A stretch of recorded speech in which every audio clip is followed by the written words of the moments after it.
Thanks, Ashita, and thanks again to Claudio for the opportunity. I think in the last year, this will be the second time that perhaps I've followed a very elegant talk by Ravi that there may be a little bit of overlap, and I think it's challenging for us to try to discriminate these two topics. So bear with me here. The one disclosure that I will have and sort of disclose to you is that I'm the co-principal investigator for the START AKI trial, which is a timing of initiation of renal replacement therapy trial that's currently ongoing throughout the world. So I'll talk a little bit about that later. So what I thought I'd do is we'd review a little bit about the guidelines for when to start renal replacement therapy in AKI, review a little bit about the evidence, and then specifically talk a little bit more about the recent publications that have come out, specifically AKI, for which Ravi spoke on a little bit, the Elaine trial, for which Alexander Zarbach is here in the audience, and the START AKI trial, our pilot trial, and then also the ongoing definitive trial. So this is not a new problem. I like to show this slide because it's older than I am. And in 1961, there was still a dilemma about when we should optimally initiate renal replacement therapy, or dialysis therapy then, if you like, amongst patients who had acute renal failure. And I showed you some data about this earlier this morning. If you were here, what is important to recognize is the utilization of renal replacement therapy in critically ill patients is also increasing. So we are using more dialysis therapy in our patients. While the incidence of acute kidney injury is likely increasing as well, it may be that the utilization of renal support is actually beyond or exceeds the incidence, the increase in incidence we see in acute kidney injury. So this might be a relevant issue. If we're using more of it, how are we deciding on who and when to initiate its therapy? We saw a little bit about the KDIGO clinical practice guidelines before. Can we go to these guidelines to give us some guidance on when to start renal replacement therapy? I think this first statement that appears in the guidelines is self-evident for the most part. Look, if you're confronted with a patient who has acute kidney injury and a life-threatening complication, maybe initiate renal replacement therapy emergently. And as Ravi had hinted before, what is the evidence to support this? Well, in the guideline, it's actually not graded in part because I don't think anyone's going to subject patients to so-called life-threatening hyperkalemia or fluid overload and pulmonary edema in the context of a clinical trial to see whether they do or do not get renal replacement therapy. So we'll likely never have evidence from a randomized controlled trial to inform upon this issue. The second statement is a little bit more vague, and again, you can see that it's not graded, but it really asks us to consider the broader clinical context, the presence of conditions that may be modified by renal support, trends in laboratory tests, rather than a single test alone when making the decision to initiate support. And I think this would sort of harmonize a lot of what Ravi had told us in the last 20 minutes. We saw a table like this, classic indications for renal support in really sick patients who have AKI, who are developing a lot of these. I don't think many of us would hesitate to consider starting renal replacement therapy. And this table exists in any medical textbook, nephrology textbook, critical care textbook, etc. But as we heard already a little bit, in the ICU, in patients who do have significant acute kidney injury, be it stage 2 or even stage 3 AKI by KDIGO criteria, what are the criteria that we're using to initiate?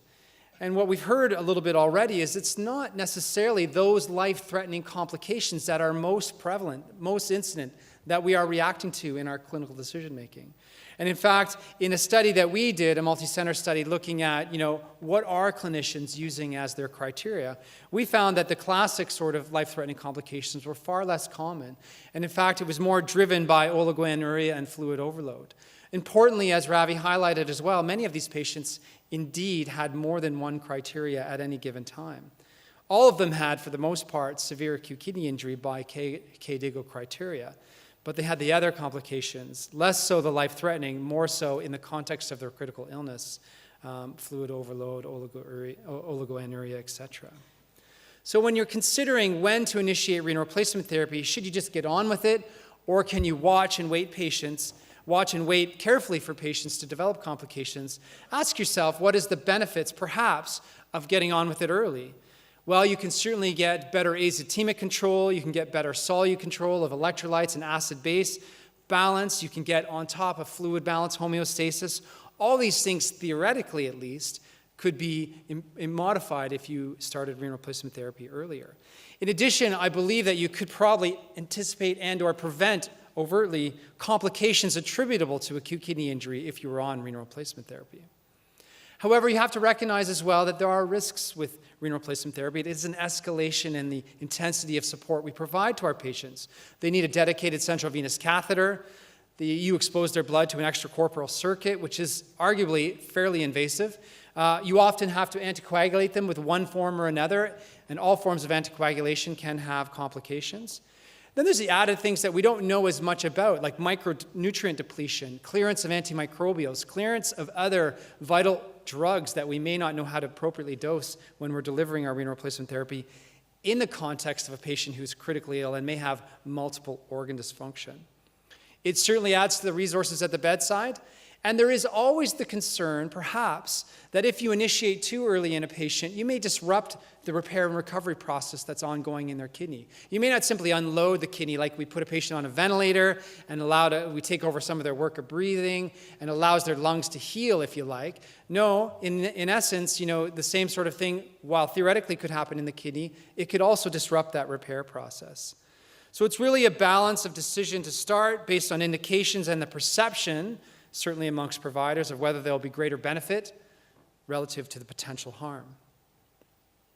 Ravi showed this slide, and really the one takeaway message I like from this slide and this study, which was very elegantly done, was that patients today are not simply dying with acute kidney injury.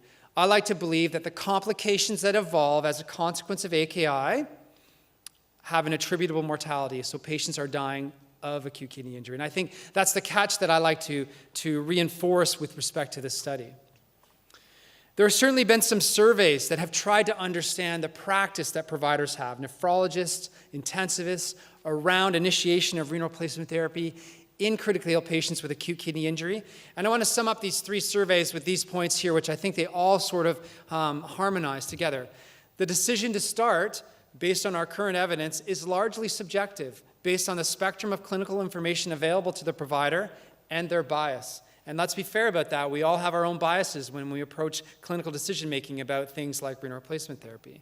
Providers start when confronted with life-threatening complications. Almost ubiquitously in these surveys, anyone who was told they were confronted with a life-threatening complication would get on with it, right? So cardiac toxicity from hyperkalemia or severe acidemia, pulmonary edema, etc.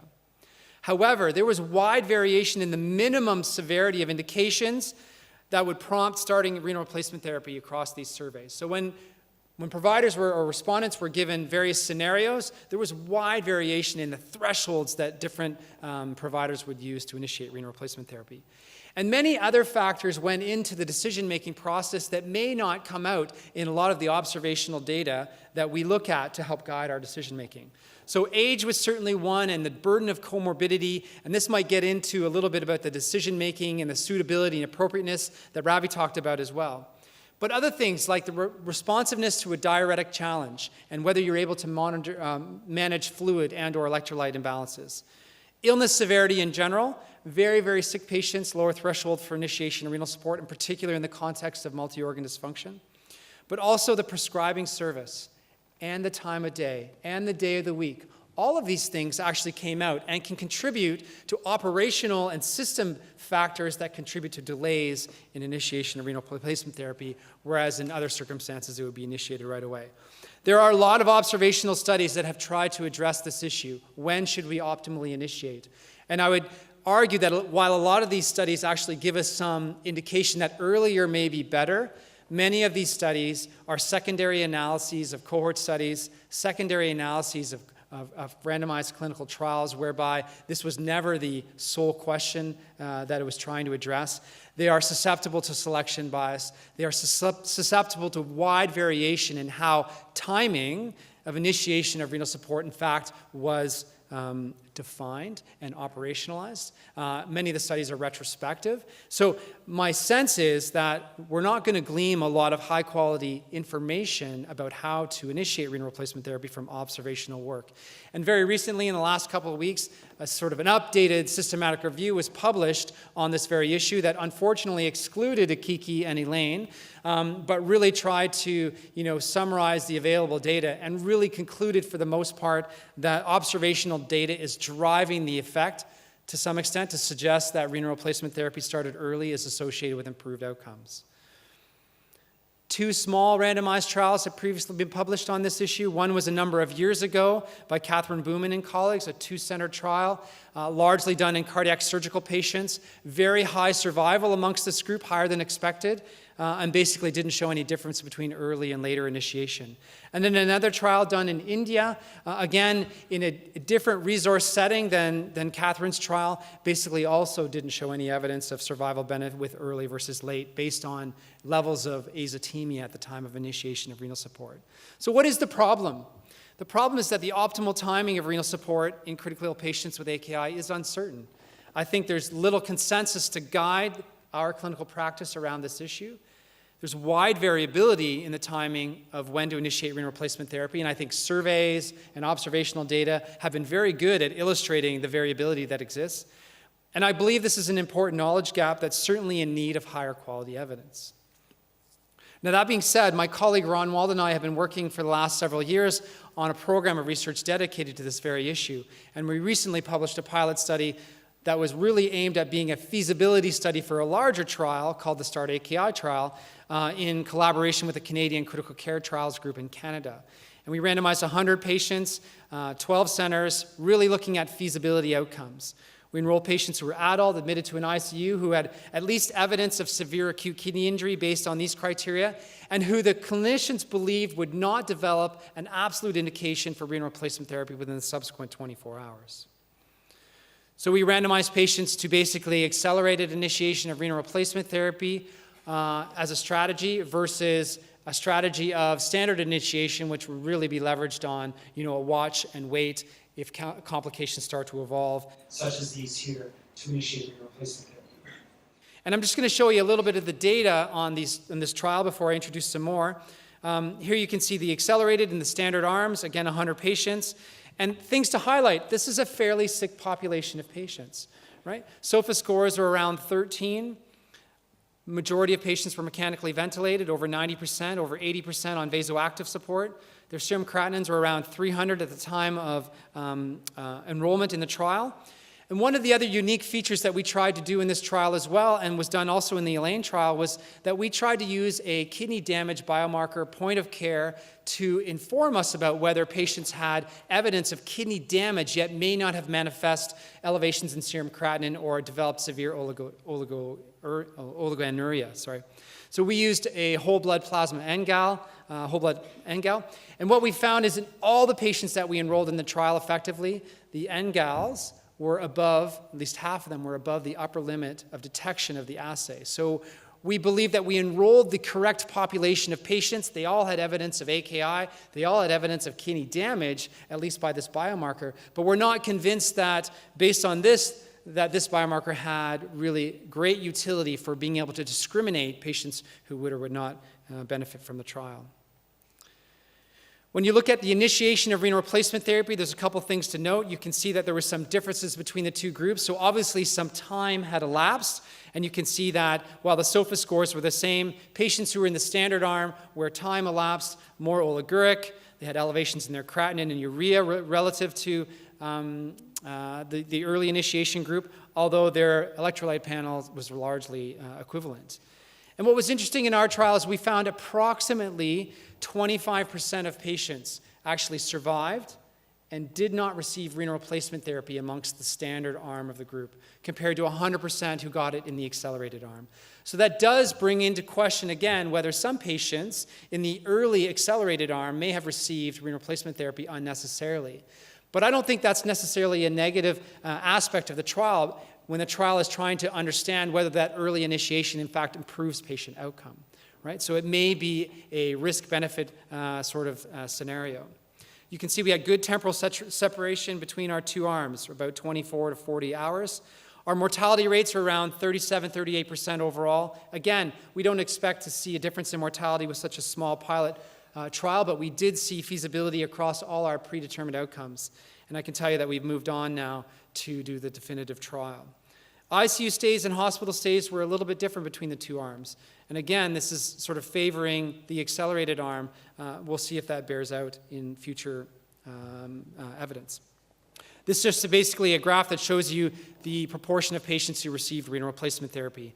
Everyone in the accelerated arm essentially received it, so that's why they weren't free of renal replacement therapy, whereas only about 75% in the standard arm. So let me move on and talk a little bit now about the two trials that have been published in the last month or so. The first is the AKI trial. Ravi has given you a little bit of information about it, and of course he wrote a very nice editorial in the New England Journal addressing some of the issues about AKI.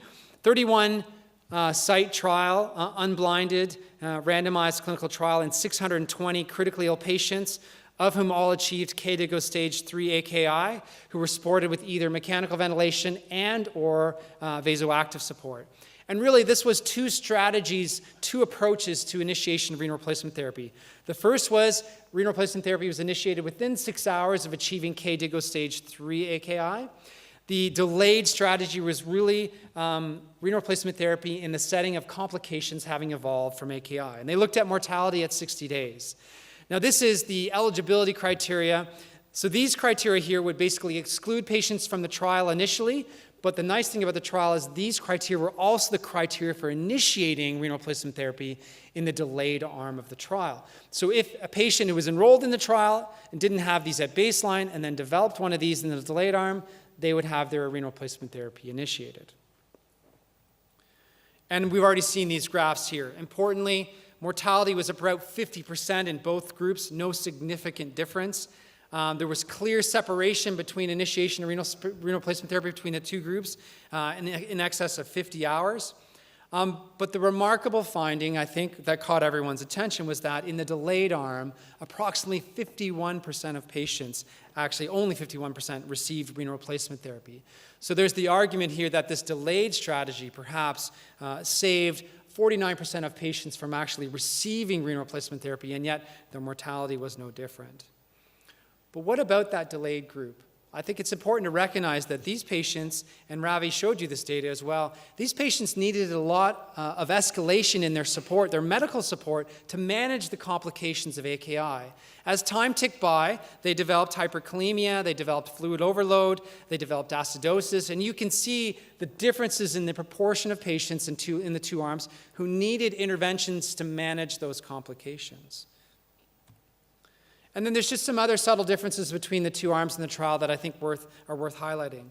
In the delayed arm of the trial, there was a significantly larger proportion of patients who had chronic kidney disease. And that may have some unaccounted for confounding in their assessment.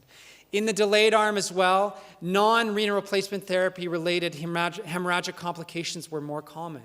So whether this relates to a variety of issues, nonetheless, these patients were more likely to develop GI bleeds and other things as well that required escalation in their support. The delayed arm more than early, amongst those that received renal replacement therapy, so amongst the delayed group that received renal replacement therapy, ultimately required it for a longer duration of time. So as time went by, perhaps the patients in the delayed arm, if they eventually received renal replacement therapy, they ultimately needed it for a longer duration of time than those that were randomized to the early arm.